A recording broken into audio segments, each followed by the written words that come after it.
মুসলমানের ছেলেমেয়েরা, আপনারা তরুণেরা, এই যে জান্নাতের বাগানে অপরজনকে বসার সুযোগ করিয়ে দিচ্ছে, এই জন্য একটা কথা মনে পড়েছে, এই ব্যাপারটা একটুখানি বলে নি।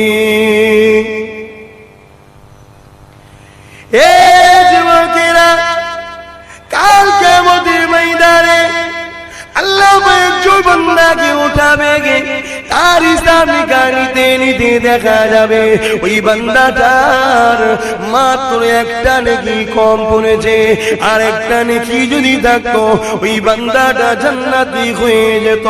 আল্লাহ বলবে, বান্দা তোমার তো একটা নেকি যদি থাকতে রেহাই পেয়ে যেতে।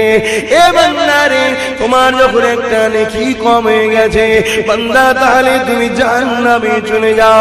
বান্দার যুগ করতে লাগবে, এ রাব্বি আল্লাহ, আপনি যদি ইজাজত দেন আমি একটা আরজু করব। আল্লাহ পাক বললেন, বান্দা বলো। ওই সময় বান্দা বলতে লাগবে, আল্লাহ পাক আপনি আমাকে একবার সুযোগ দিন, আমি ময়দানে মাসুরটা ঘুরে ঘুরে দেখব, যদি কেউ একটা নেকি আমাকে দিয়ে দেয় তাহলে আর জাহান্নামে যেতে হবে না।